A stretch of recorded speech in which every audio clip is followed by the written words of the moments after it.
میرے نبی رمضان کیسے گزارتے تھے، تھوڑا سا یہ میں بتا دیتا ہوں۔ میرے نبی نے 9 رمضان دیکھے۔ جب آپ تشریف لے گئے تو ہجرت کے دوسرے سال جب جنگ بدر ہوا ہے، شعبان میں رمضان کے روزے فرض ہوئے۔ یا ایھا الذین آمنوا کتب علیکم الصیام کما کتب علی الذین من قبلکم لعلکم تتقون۔ دیکھو، جب آدمی کلمہ پڑھتا ہے تو خیر البریہ بنتا ہے۔ ان الذین کفروا من اہل الکتاب والمشرکین فی نار جہنم اولئک ہم شر البریہ، تو وہ انسان بھی نہیں رہتے۔ ان الذین آمنوا وعملوا الصالحات اولئک ہم خیر البریہ، کلمہ پڑھنے کے بعد آپ ایک اعلیٰ درجے کے انسان اللہ کی بارگاہ میں بنتے ہیں، کبیرہ گناہ کے باوجود باقیوں کی نسبت۔ جب آپ نماز پڑھتے ہیں تو ان الصلاۃ تنہی عن الفحشاء والمنکر، آپ انسانیت سے اوپر چڑھتے ہیں اور آپ گناہوں سے بچتے ہیں۔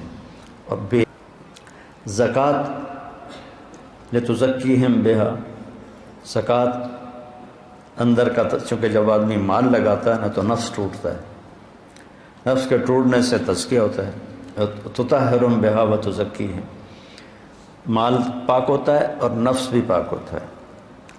جب آدمی حج کرتا ہے تو فلا رفث ولا فسوق ولا جدال فی الحج، کہ جب حج کا احرام باندھ لیا ہے تو اب پوری زندگی کے لیے فحش کلامی نہیں کرنی، لڑائی نہیں کرنی، جھگڑا نہیں کرنا۔ لا نفی جنس آیا، حالانکہ صرف احرام کے لیے ہے یہ آیت، لیکن اللہ نے اس من یتق اللہ یجعل لہ مخرج ویرزقہ من حیث لا یحتسب، اللہ تعالیٰ اس کے لیے ہر تنگی سے راستہ نکالے گا اور رزق وہاں سے دے گا جہاں سے وہم و گمان بھی نہیں۔ من یتق اللہ یجعل لہ من امرہ یسرا، جس کو اللہ تقوی دے گا اس کے مشکل کاموں کو آسان کر دے گا۔ من یتق اللہ یکفر عنہ سیئاتہ ویعظم لہ اجرا، جو تقوی اختیار کرے گا اللہ اس کے گناہوں کو دھو دے گا اور اس کے اجر کو بہت زیادہ کر دے گا۔ یہ روزے کی فضیلت ہے۔ الصوم لی وانا اجزی بہ، الصوم لی وانا اجزا بہ، دونوں طرح محدثین نے اس کو بیان کیا۔ میں اس کو لیتا ہوں انا اجزا بہ، کہ اللہ تعالیٰ کہے گا روزے کا بدلہ میں خود ہوں، روزے کا بدلہ اللہ خود ہے۔ تو میرے نبی پاک صلی اللہ علیہ وسلم نے 9 رمضان دیکھے، اور آپ کی عادت مبارک تھی کہ آپ افطار سحری آخری وقت میں کرتے تھے، آخری وقت، ادھر بلال اذان دیتا، ادھر آخری لقمہ آپ کے منہ میں ہوتا تھا، اور افطاری بہت جلدی کرتے تھے۔ ایک آدمی چھت پہ کھڑا ہوتا تھا جب آپ مدینے میں ہوتے تھے، جب آپ سفر میں ہوتے تھے تو ایک آدمی پہاڑی پہ کھڑا ہوتا تھا، جو ہی سورج کا کنارہ ڈوبتا تھا تو ساتھ ہی وہ کہتا ہے یا رسول اللہ غربت، تو آپ اس وقت کھجور سے، پانی سے، دودھ کی لسی سے، ان 3 چیزوں سے آپ افطار فرمایا کرتے تھے، اور پھر اس کے بعد کوئی کھانے کی چیز ہوتی تو کھا لیتے تھے، ورنہ وہی کھجور ہی ان کا کھانا ہو جاتا تھا۔ ایک دفعہ آپ سحری کا کھانا کھا رہے تھے اور آپ کے ساتھ حضرت کعب بن عجرہ، مقداد بن اسود اور علی رضی اللہ تعالیٰ عنہ آپ کے ساتھ تھے۔ بکرے کی سری پکی ہوئی تھی اور آپ سحری کھا رہے تھے۔ تسحروا، سحری کھاؤ، اللہ تعالیٰ نے پہلی امتوں کو سحری نہیں دی، کیا ہے کہ اس میں برکت ہے؟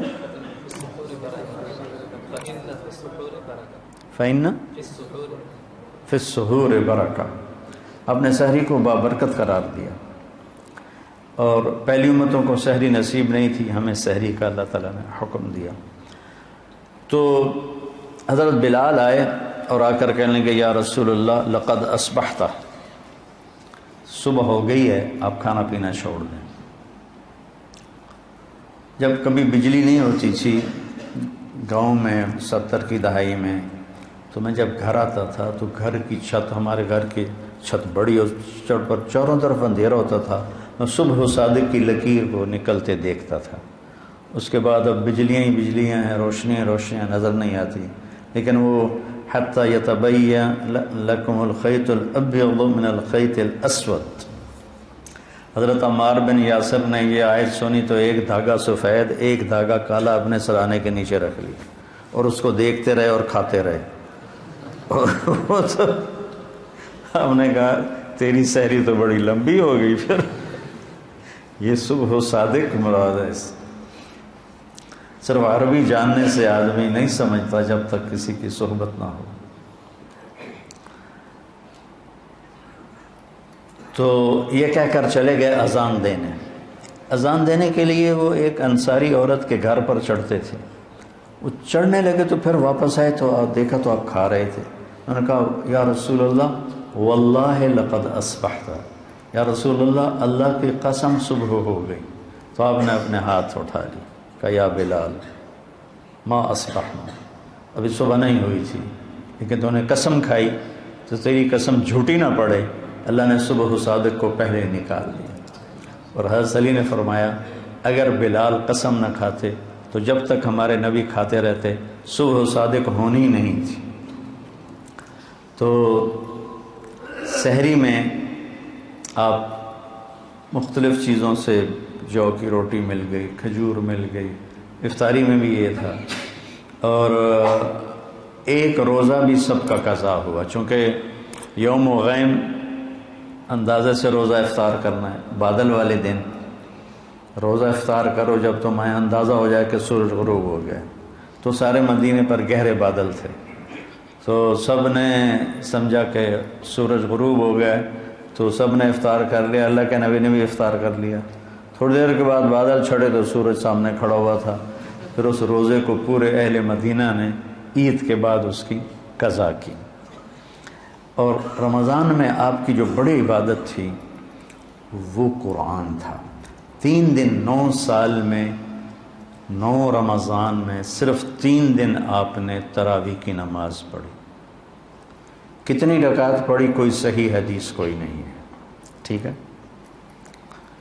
اس کے بعد چھوڑ دی۔ اس لیے حضرت عائشہ کا فرمان صحیح ہے کہ بخاری شریف کی روایت ہے کہ رمضان اور غیر رمضان میں آپ کی 11 رکعتی نماز تھی، چونکہ آپ نے تہجد کا اہتمام کیا، تراویح کا نہیں، اور چوتھے دن آپ نہیں آئے اور وجہ بتائی کہ میں اس لیے نہیں آیا، مجھے ڈر لگا کہ تمہارے اوپر یہ فرض نہ ہو جائے، وہ فرض ہو جاتی تو پھر لوگ 4 رکعت نہیں پڑھتے تو تراویح چھوڑ دیتے تو کتنا بڑا گناہ ہوتا۔ تو اس میں پھر آپ کے زمانے میں کوئی تعداد نہیں تھی اور حفاظ الگ الگ کھڑے ہوتے تھے، اور اس جیسے یہاں ہو رہا ہے اہتمام، جیسے اب آپ الگ الگ سنا رہے ہیں وہاں الگ الگ مسجدوں میں سناتے تھے۔ پھر ابوبکر صدیق رضی اللہ عنہ کا زمانہ آیا تو اس میں بھی اسی طرح چلتا رہا معاملہ بغیر تعداد کے تعین کے۔ عمر رضی اللہ عنہ کا اوائل جو تھا، شروع کا خلافت کا زمانہ، اس میں اسی طرح چلتا رہا۔ ایک دن آپ مسجد میں داخل ہوئے تو آپ نے دیکھا الگ الگ نماز پڑھ رہے تھے لوگ، تو آپ نے کہا کہ میں ان کو ایک امام پہ کیوں نہ جمع کر دوں، تو ابی بن کعب پر آپ نے سب کو جمع کیا اور 20 تراویح فرمایا، صحیح روایت۔ اور یہ بھی صحیح روایت ہے کہ آپ نے ابن السائب، پہلے ان کا نام کیا یاد نہیں، ان کو 8 تراویح پڑھانے کا حکم دیا۔ تو اب اگر کوئی 8 پڑھتا ہے گنجائش ہے، لڑائی نہیں کرنی، 8 کا تو ثبوت ہی کوئی نہیں۔ اگر کوئی 20 پڑھتا ہے تو صحیح حدیث ہے، اسے لڑنا نہیں چاہیے کہ تو بدعت ہے، بدعت۔ ایک تو ہمارے ان بھائیوں کو یہ بڑی جلدی پتہ چل جاتا ہے بدعت ہے، بدعت۔ تو 20 بھی کی روایت بھی حضرت عمر سے ہے اور 8 کی روایت بھی حضرت عمر سے ہے۔ امت کا بڑا طبقہ 20 پر جمع ہوا، اور تواتر سے ایک عمل سینکڑوں سال سے لاکھوں کروڑوں امت کے افراد 20 پر پوری دنیا میں پڑھیں، اور چند لاکھ یا چند کروڑ 8 پڑھیں، اور وہ پھر اپنی رائے اس طرح مسلط کریں کہ 20 تراویح تو ہے ہی نہیں۔ شیخ عطیہ بن سالم رحمۃ اللہ علیہ مسجد نبوی میں درس دیتے تھے، اور سب سے بڑے تھے اس وقت محدث 90 کی دہائی میں۔ اس وقت میں جب حج پہ جاتا تھا تو حضرات کے ساتھ جانا ہوتا تھا، تو ہم 1 مہینہ مدینہ ٹھہرتے تھے، تو میں پورا مہینہ ان کے درس میں بیٹھتا تھا اور بہت فائدہ ہوتا تھا درس۔ ان کی کتاب تھی صلاۃ التراویح، وہ میں نے ساری پڑھی کہ میں نے یہ کتاب اس لیے لکھی ہے کہ میں دیکھتا ہوں کہ 8 تراویح کے بعد بہت سے لوگ نماز چھوڑ کے پیچھے بیٹھ جاتے ہیں۔ اس پر یہ عنوان تھا، اور پھر آگے بات کی کہ یہ نفل ہے۔ کوئی مدینے والے 40 پڑھتے تھے بعد کے، حضور کے بعد کے زمانہ میں، خلفاء راشدین کے بعد کے۔ مکے والے وہ 4 تراویح پڑھ کے 1 طواف کرتے، پھر 4 تراویح پڑھ کے 1 طواف کرتے۔ مدینے والوں نے کہا ہوں اسی طواف تک کر نہیں سکنے، ایسی کی کری، انہوں نے کہا ایسی 20 دیاں 40۔ خان صاحب 2 رکعت نماز نفل، اللہ اکبر۔ ایک کوئی پنجابی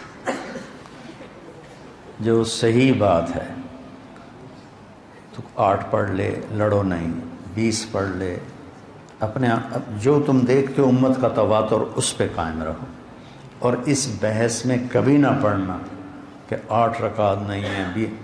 وہاں جیلم کی مسجد اہل حدیث کی تھی، تو میں راول پنڈی سے آ رہا تھا، اس وقت جی ٹی روڈ تھی، وہاں ہم ظہر کی نماز کے لیے رکے۔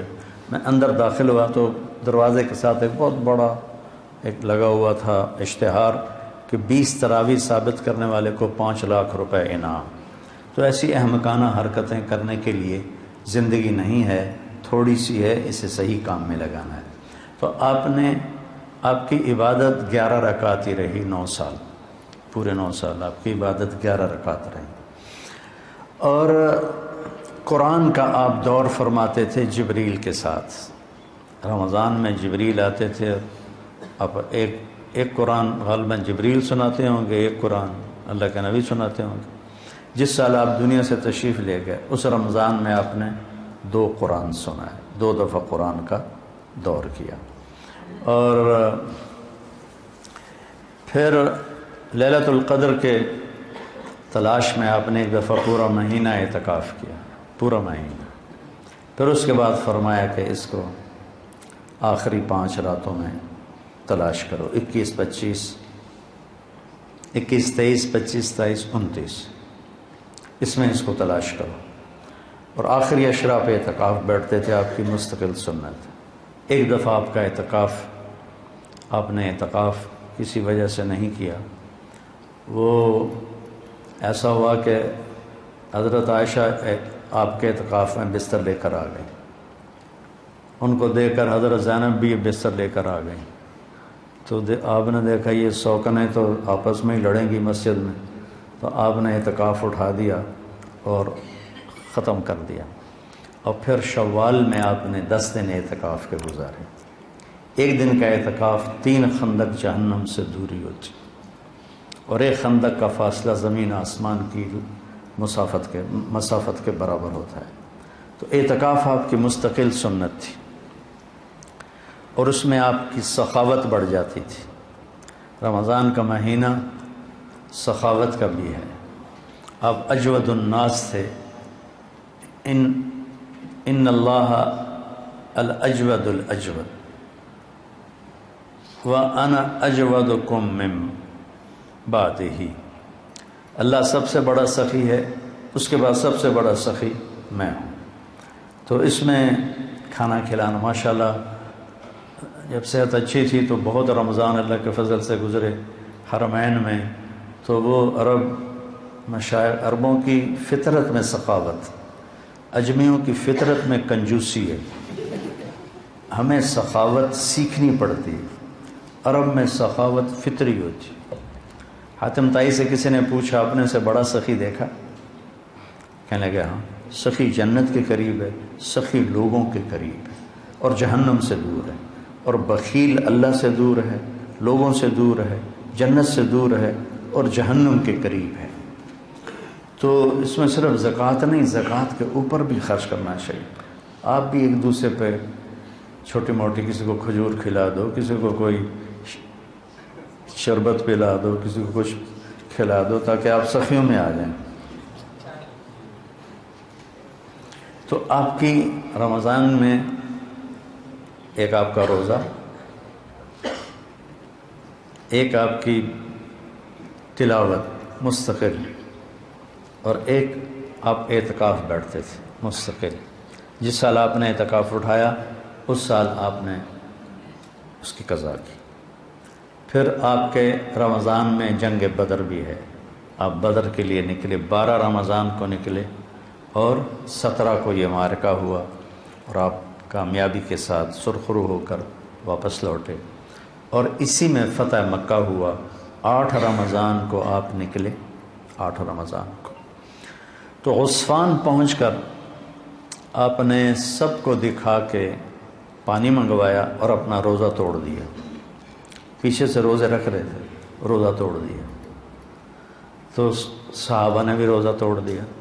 کچھ جو زیادہ ہمت والے تھے انہوں نے کہا نہیں ہم نبھائیں گے، انہوں نے نہیں توڑا۔ تو سفر اور شدت گرمی کی تو وہ تو نڈھال ہو گئے، اور ان سے نہ خیمے گاڑے گئے، نہ اونٹوں کو چارہ ڈالا گیا، نہ گھوڑوں کی خدمت کی گئی، سارا کام کیا جنہوں نے روزہ افطار کر دیا تھا۔ تو آپ نے شام کی نماز میں فرمایا کہ آج روزہ توڑنے والے روزہ رکھنے والوں سے آگے نکل گئے، ذهب المفطرون بالاجور، ایسے کر کے روایت، آج افطار کرنے والوں کا اجر بڑھ گیا۔ تو فتح مکہ، غزوہ بدر، یہ رمضان میں آپ کے زندگی میں ہوا۔ اور اعتکاف میں آپ تشریف فرما ہوتے تھے تو آپ سر کھڑکی میں کر دیتے تھے، حضرت عائشہ آپ کے سر کی کنگھی کر دیتی تھی، سر اپنا باہر نکال دیتے تھے، اور حضرت عائشہ کیا ہے اسطوانۃ السریر، چارپائی والا،